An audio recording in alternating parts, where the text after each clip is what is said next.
Hello everyone, I'm Matthias Patzak. I'm an enterprise strategist with AWS. No one really knows what an enterprise strategist is. We are former customers and we share with current customers our experience on lean, agile and cloud transformations.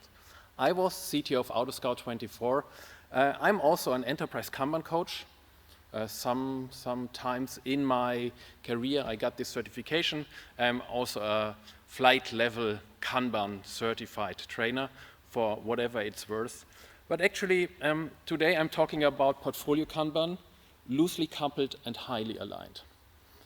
And I use the word Portfolio Kanban as it's used in Kanban, but actually I'm not sharing the official guideline. I'm sharing my experience as a CTO of a mid-sized German European marketplace, how we run the whole company with Kanban on the enterprise level. And we did so because we started to adopt Agile in 2008. And what I see with many AWS customers, but with also people and companies in the community, that sometimes they are not clear why they are introducing certain techniques and certain methods. And this is why I wanted to start with why. And why to have Portfolio Kanban, why to have lean, agile, DevOps, cloud in your organization. And from my perspective, I want to quote the Agile Manifesto. Our highest priority is to satisfy the customer through early and continuous delivery of valuable software.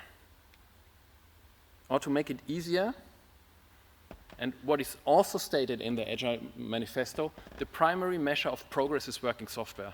This was true 20 years ago. From my perspective, the primary measure of success for any product software development organization is happy customers.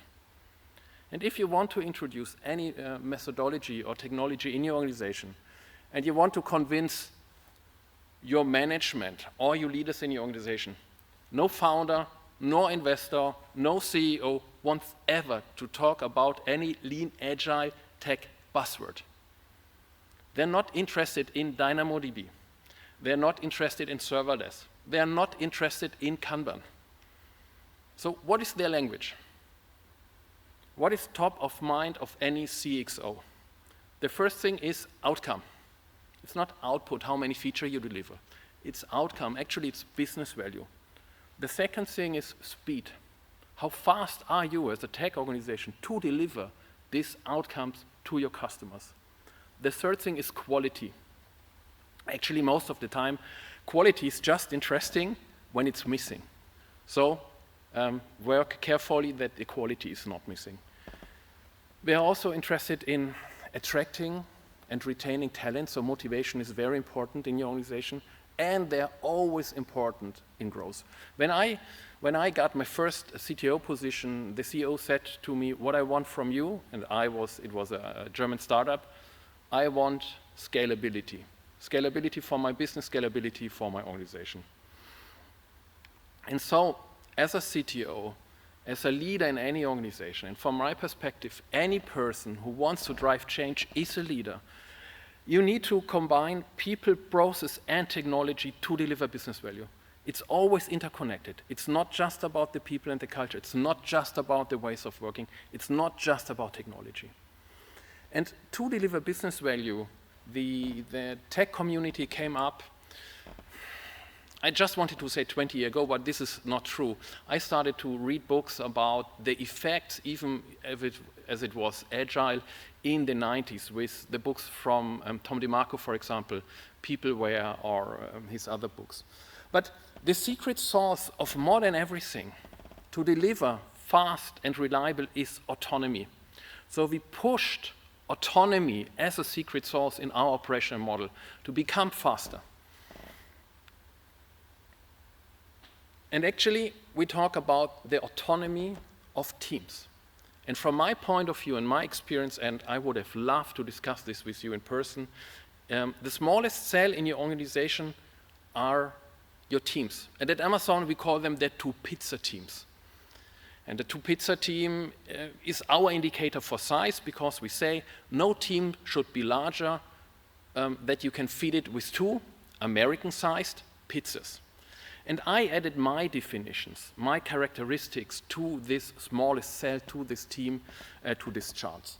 So what is important is you have dedicated team members.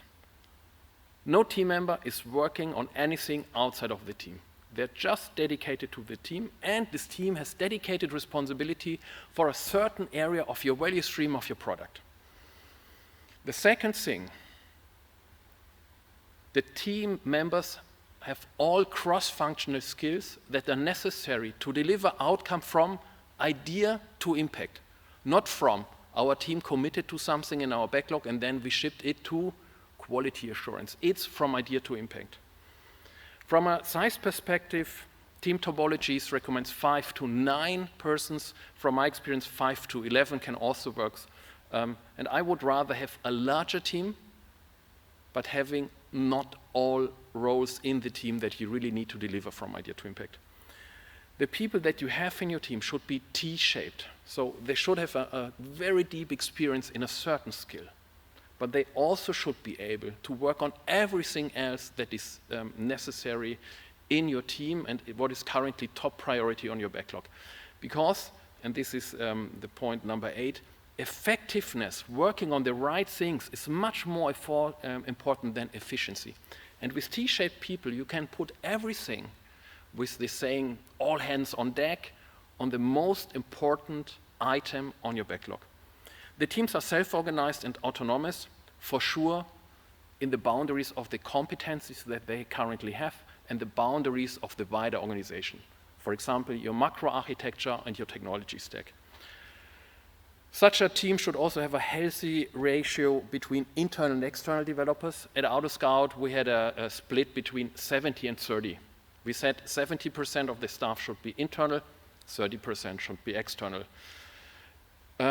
You can have 100% internal teams, works quite well, with some pros and cons. We also run some parts of the organization for a while with a 50-50 split because we were not able to hire as fast as we needed people. It's a bit more risky, but it's doable as well.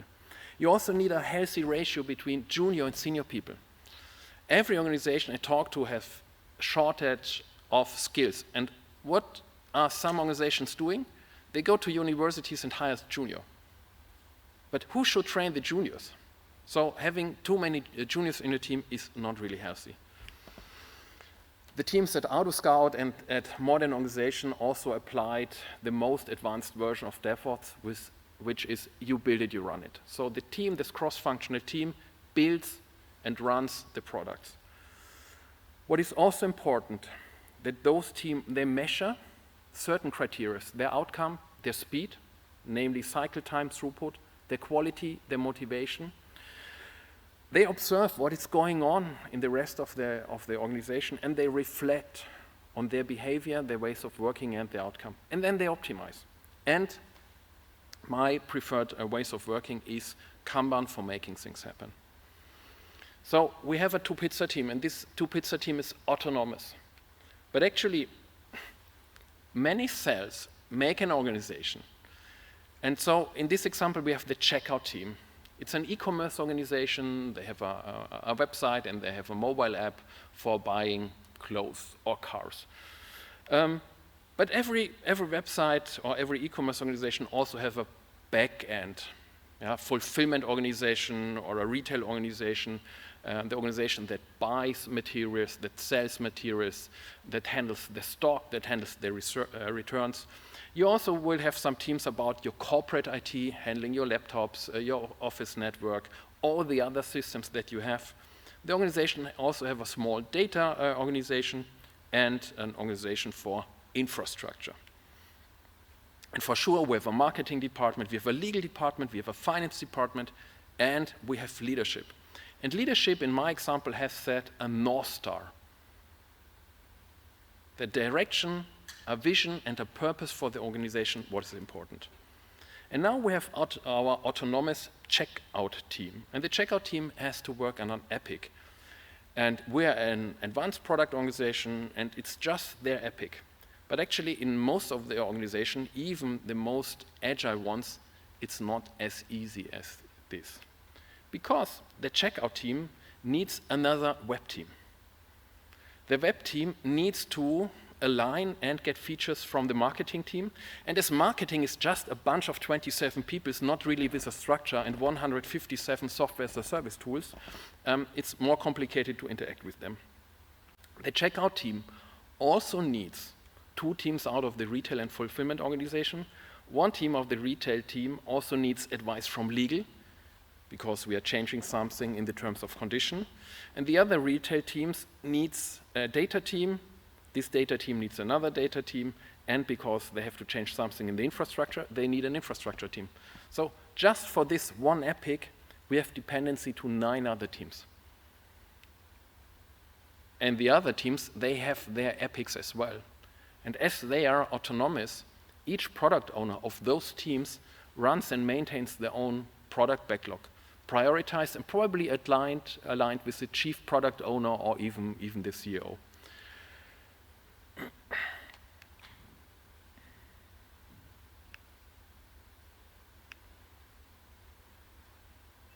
And as an organization, you need to find the balance between local autonomy and local performance and overall organizational performance.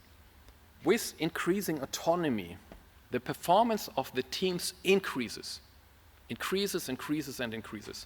And the performance of the organization does so as well. So with increasing autonomy of the teams and the performance of the teams, the performance of the organization is increasing as well. But there is a certain point, there's a sweet spot in any organization where with increasing autonomy, and we might then talk about anarchy, of the local teams, the performance of the organization is dropping. And as an organization, you need to find the sweet spot between the individual interest of the cells of the teams in your organization. And this is where and why we apply Portofolio Kanban. But it's also about, I just wanted to say every organization, but most organizations have a high-stake challenge that they need to tackle and they need to master to really have non-linear growth. Some organizations don't really have this high-stake challenge, then it's just continuous operations. But if you really want to grow exceptionally, you need to overcome a high-stake challenge. And you cannot overcome your strategic high-stake challenge when you're not able to focus and align everyone in the right direction. And so, to make big things happen in your organization, you need to somehow align, orchestrate, and coordinate the work. Actually, not the worker, but you have to coordinate the worker. And this is a very old diagram that I've taken out of Nieberg's talk about the Spotify model, but it explains what we want to achieve very well. And it's a 2x2 matrix. On one axis we have autonomy and on the other we have alignment. And I've seen many organizations, especially traditional enterprises, that moved into agile, that pushed a lot into autonomy. But with autonomy, without alignment, your teams are fast, but they are running in any direction. On the other side, traditional organizations very often have low autonomy in their operational model, but high alignment with a lot of rules and a lot of governance. They run in the same direction, which is nice, but they are super slow. So actually they're coming nowhere. What we want to achieve is that everyone is running from a strategy execution perspective in the same direction. And so we have to provide autonomy at the same time, but we need to provide alignment. And low alignment and low autonomy is what no one wants. And if I would have to provide a visual for loosely coupled and highly aligned, this would it be. I would have loved to find a visualization and a photo with speedboats and not the tankers, but they are fast tankers, and they are aligned. But nevertheless, every one of this tanker is allowed to choose its own route and its own journey and hire its own talents. But nevertheless, they are aligned. So, how do you create this alignment in an organization? And software is peopleware. It's all about the people. And how to bring people together in an organization? campfire brings people together. You gather people in a common place, and you provide a place where those people can co-create, communicate, and collaborate. What are campfires in an agile organization? The best campfires I've seen are physical Kanban boards.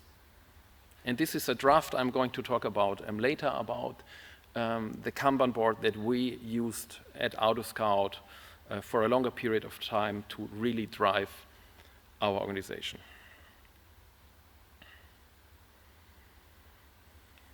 So I was talking about Kanban, and what Klaus Leopold did, and I'm sharing a link to his book later, is he applied Kanban from a theoretical and methodological point of view to the wider context of the organization.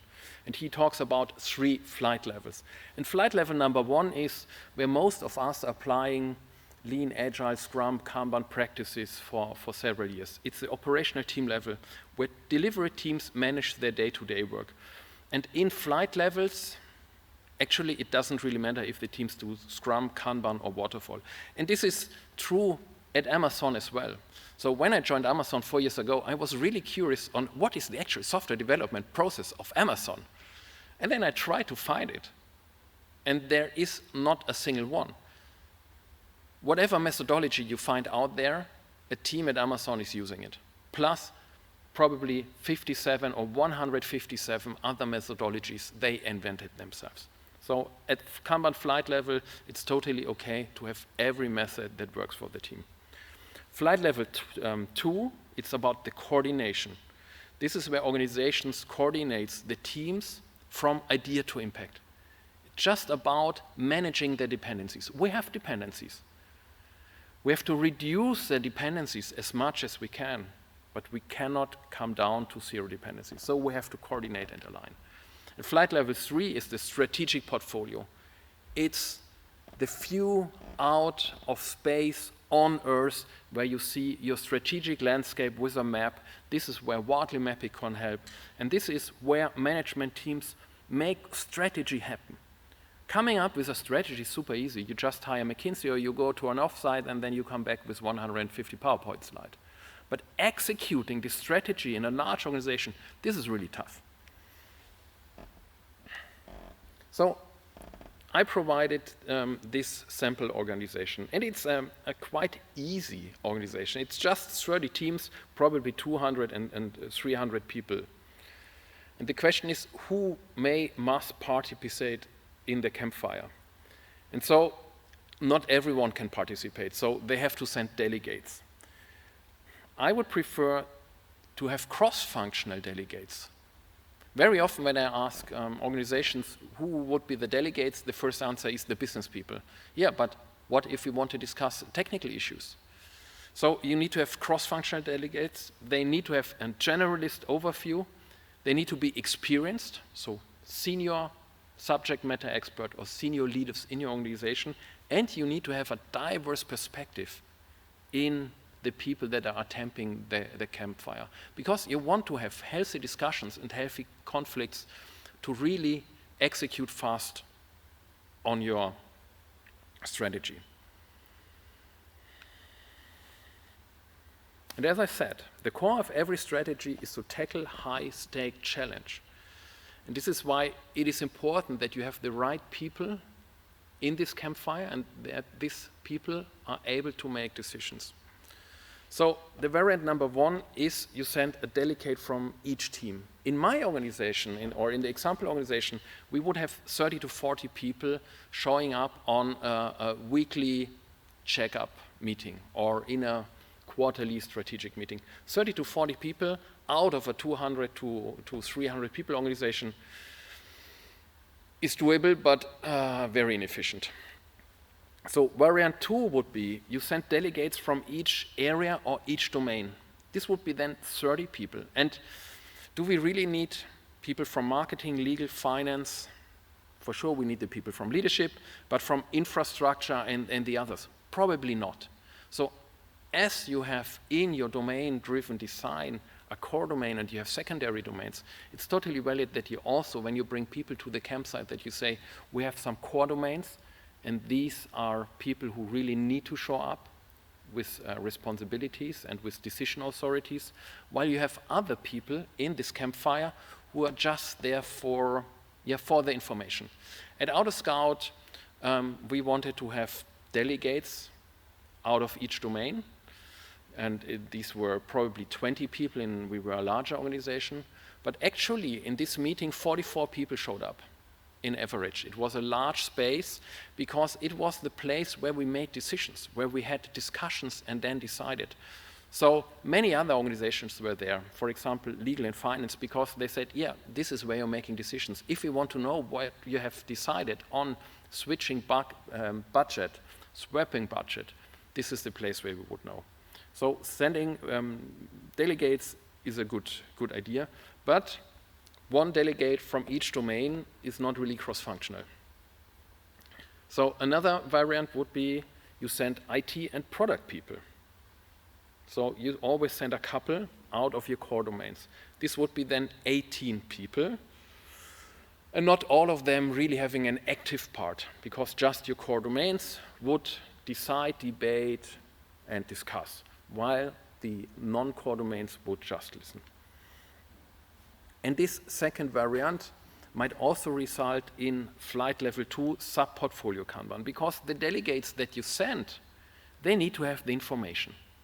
So you would end up with a Kanban board on the enterprise level, which I already showed, and I will dive deeper in a few minutes.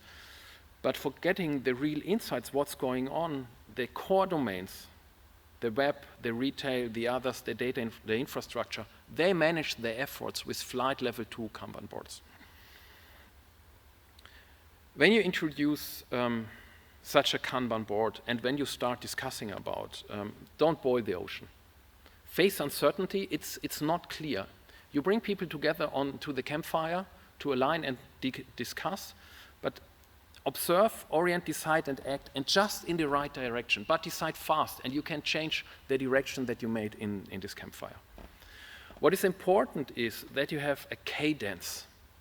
It's like time boxing or the sprint in scrums, but you have a certain cadence where you have a strategy review, because we are talking about executing your strategy. So you need to review where are you in your strategy execution. At AutoScout, this was a 1 or even 2-day meeting workshop every quarter. So we invested a lot of time in it, but for us it's very important to discuss where do we put our efforts to execute on the strategy. And then we were acting just in the right direction. But during this quarterly cadence, we had done what we called an operations review. This is what in a Scrum team or an Agile team would be a daily. We did it once a week, Tuesday morning for an hour. The delegates out of the domain came together and they had their operations review. And so we were executing on a company level on a weekly cadence with every decision maker in the room. What many organizations forget is what I mentioned several times, that you need to observe and decide and act. They miss the reflection. So before you start your next strategic review and act in the next right direction, you need to run a retrospectives. In these meetings, it's very important that it's not just knowledge sharing, it's not just discussing, and someone is deciding later. These meetings, there you visualize, you decide, you act, and the important thing is always in the context of the overall portfolio of your work. If you don't do this, what happens regularly? So I can remember very well the time before we had this Portfolio Kanban. We would have a management meeting on Monday, and someone from the organization would come in, got 15 minutes or 30 minutes, and they would propose a new project. And they prepared this proposal for 6 weeks. They had very sterling, very crisp and clear slides. And as a manager, when you got this dog and pony show, you just have to say, yes, this is a great idea, we're going to do it. What happens on Tuesday? The next person comes with an idea. Makes its dog and pony show. And as a manager, then, when it's a valid case, you again start new work. With Kanban, and flight levels on the enterprise levels, and just making decisions in this strategic review meeting, you're always deciding in the context of your overall portfolio, and all the other people who have a stake in the strategy execution, they are also there. So the person who wants to pitch a project and wants to do a dog and pony show, it's not so easy to do a dog and pony show when everyone else is there. And you know, if you would promise something that it's not really true, someone would raise the hand and would say, oh, I have a concern, I want to say something.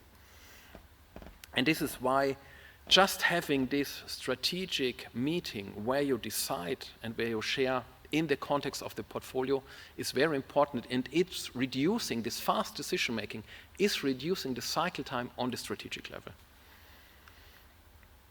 The question is, what is the work you manage there? Actually, it's up to you. You can decide what type of work items you're going to manage there. You definitely want to manage your initiatives, the really important strategic things that need to happen to overcome the high-stake challenge. So initiative and epics are usually work items that you see on the Kanban board. Some organizations also manage or use these Kanban boards for large incidents. I preferred having a dedicated incident board in a war room just for managing incidents. What I recommend, but it's up to you, is managing the development of your organization and large changes that needs the capacity of the leadership teams, or what you know is going to slow down all the other initiatives. You could manage them as well in a dedicated lane. What you should not manage is stories, bugs, and tasks. If you start to manage these small items, this would be overkill. The beauty of flight levels and Kanban on the enterprise level is that what worked for your teams for over a decade will very likely work for the company too. And this is what I liked and what was so easy for us, even if we had some challenges with people of the leadership team who were not so involved in our agile ways of working before.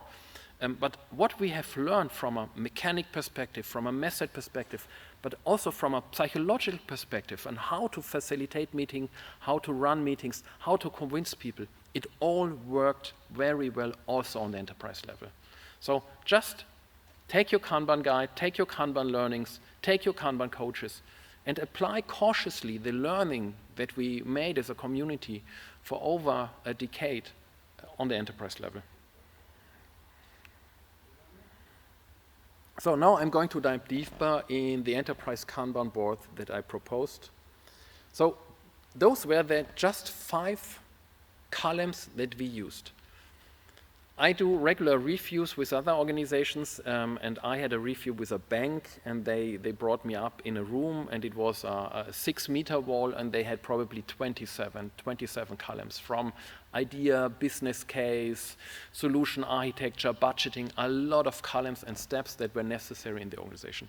We had a very simple and downstream process. It started with it's in ideation, so Samsung really trying what is the idea about, then having an evaluation, trying to find a product market fit, then it moved into development, and then this is something that we proposed in our organization, and I've seen more and more companies adopting.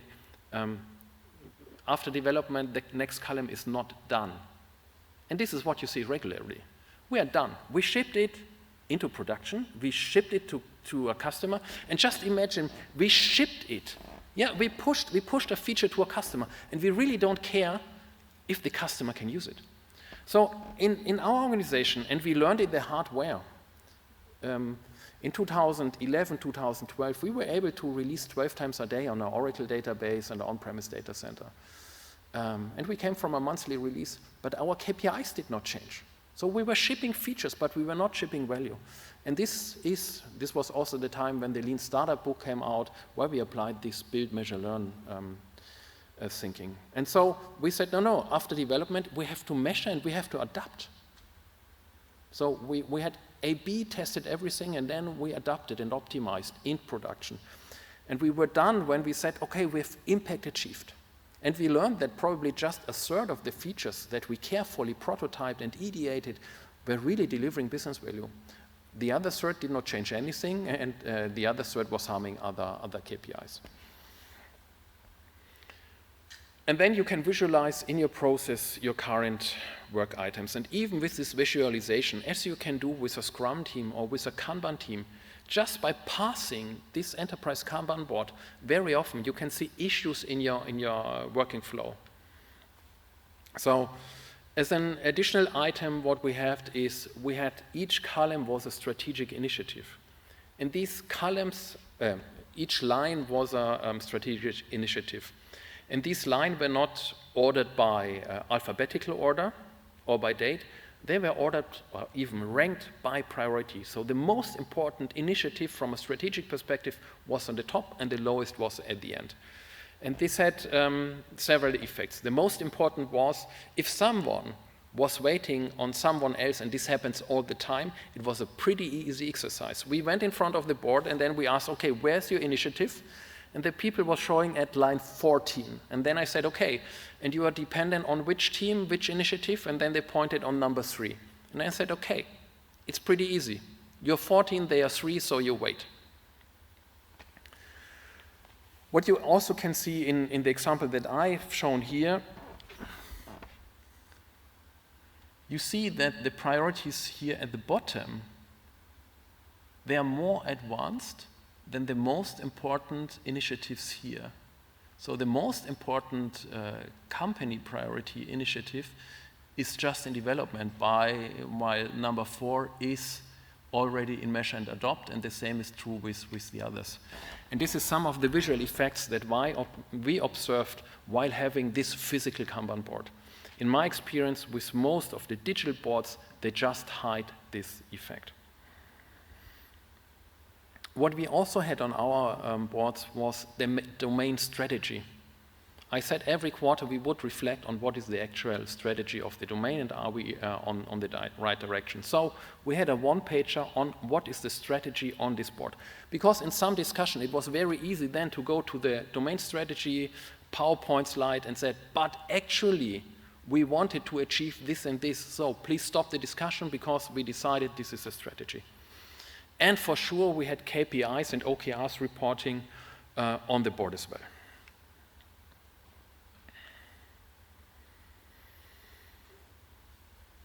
If you want to drive your organization in a common direction, it's important that you set a bold top-down goal that inspires and forces the organization to move faster than it would have organically. And if you ask leadership teams, they would say, for sure, we have such top-down goals, and we drive the organizations in the area of true competitive advantages. Actually, this is very often not true. And we learned this again the hard way. We did once a mapping exercise with all the items out of our strategic portfolio. And we prioritized, and it changed the way we prioritized by 2 criteria. The one criteria that many organizations prioritize with is business value. And we called it potential strategic value. Potential. But one dimension is business value. And the other is not cost. Many organizations decide on how much value is it and how much does it cost. We said, no. The second dimension is probability of success. And then we started mapping our items in this 2x2. And what you then will see is that you have some items that have a high probability of success but low potential strategic value. This is where you need to apply a think big attitude.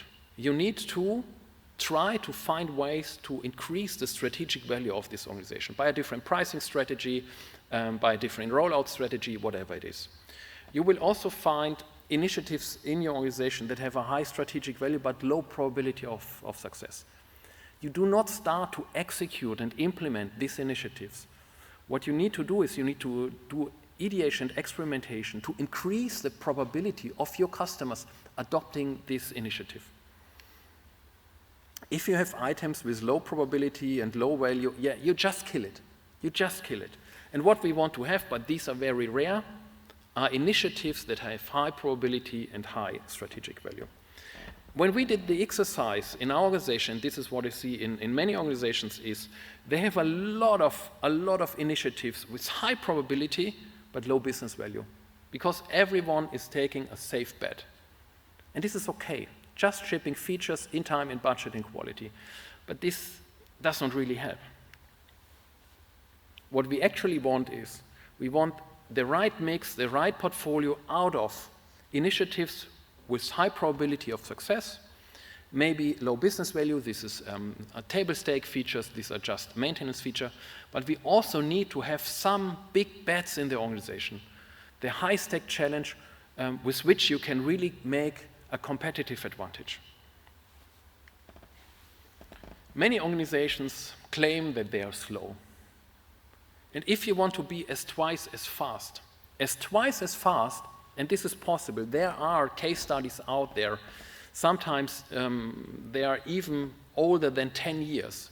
It's very easy to become twice as fast, even on the strategic level. Everything you have to do, you just have to limit the work in progress. And the effect will be that you have the same throughput, but your cycle time can be reduced by over 50%. And if we talk about strategic initiatives, we do not talk about weeks, we talk about months or years that it usually takes to implement and execute such a strategic initiative. But how do you limit work in progress on such a Kanban board on the enterprise level? And there are two ways. One is the very traditional way with having work in progress limit on every column. So 6 items should be in evaluation. We apply the second way, a constrained way, a WIP limit on the resources. So certain resources, certain team would have certain capacity items, so magnets. And then we started, when we did the quarterly, I wanted to say planning, actually it was not a planning, it was more thinking in scenarios, but we started with the most important item. And we asked all the domains and the team what needs to happen to make this initiative happen. And then they put the magnets on the actual epics of the items. And then we progressed to number 2, number 3, and number 4. And sometimes even strategic initiative number 2, we had an issue because some of the teams were not able to put any more capacity magnets on it. And what happens in many organizations, you make a compromise. You take away some resources on Friday afternoon, please could you work on these strategic initiatives? We didn't. We then just didn't start strategic initiative number 2, but we were adding and continuing with number 3, 4. What you do in such an organization, you delegate as a leadership team a lot on the domain level and on the middle management. And then the question is, yeah, but what are the responsibilities of the leaders, of the top management? And there are 4 key responsibilities. The first one is that you attract and develop the talent. Second is you define and drive, and I would even say you enforce your culture. Third, you give direction, create alignment. And the fourth and most important thing is you need to co-create a strategy with your domain teams and then drive its execution. When you introduce such a new methodology, be clear what you need, what your teams needs to learn, what they need to unlearn, but also what to keep. Very often in change, people do not really know what they should apply, and this is going to slow you down and even harm your organization. And take care of your people. Learning new things, and even if these things like Kanban just applied in a different way, might make some of them feel uncertain, inexperienced, and vulnerable. So listen to your people.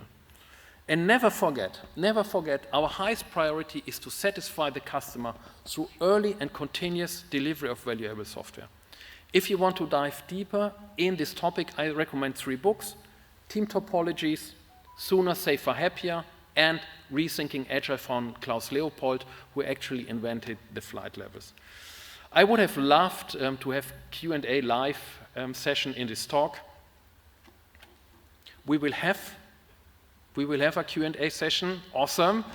But if you want to discuss with me and get further insights, then feel free to reach out to me on LinkedIn. Here's my handle, you can find me very well. I'm also available for engagements in your organization when you are an AWS customer. So, thank you very much. Thank you, Matthias. I think we'll have some questions. We do Q&A right now. Okay, awesome. So, yeah, we have some questions. First one is about road mapping. You said it was not really planning, but it's you have kind of forecasts. And how long are you forecasting or planning some roadmaps in your system? It depends what you need. So we always had a plan or intention on a quarterly basis. So what is the next quarter? But we also were thinking about when it's going in the terms of rollout, of marketing, what it really takes. So we were thinking in some kind of scenarios, they're not on the Kanban board, but with on other flip charts and brown papers to think through some scenarios, what might happen and how would we react from a resource perspective, from a budget perspective, from a capacity perspective, and if we need to act on certain aspects, where would we need to compromise? And sometimes it could have been 18 months, going into a new market. So we operate in 18 European countries, and if you wanted to go to Russia, other currency, other language, other fonts, totally different markets, it was a lot of effort, and we were even thinking longer ahead. Good. What does not work at company level from the Kanban? Everything can fail. Everything fails all the time. Actually, at the beginning, what did not work, my peers in the management team, they were not keen on doing post-its on a wall on a weekly basis. And I did not come with the idea on, hey, let's do flight level Kanban on the enterprise level. But they were constantly asking and challenging me about the capacity of the software development teams. And this is why, or how I introduced Kanban on the enterprise level in a guerrilla mode. I visualized our current initiatives and I visualized the capacity, so the magnets of the teams. And then we met once a week and discussed capacity. And this is what we did for several weeks. And then we tweaked the board and we optimized it. And after 2 quarters, I invited Klaus Leopold, and then we did it the right way. But they were hooked in by their question. This was one of the most important issues, how to start and how to convince. Thanks, Matthias. And nowadays we can see that most software companies got some remote policies. So my question is, how can the Kanban campfire at the company level works with these kind of policies?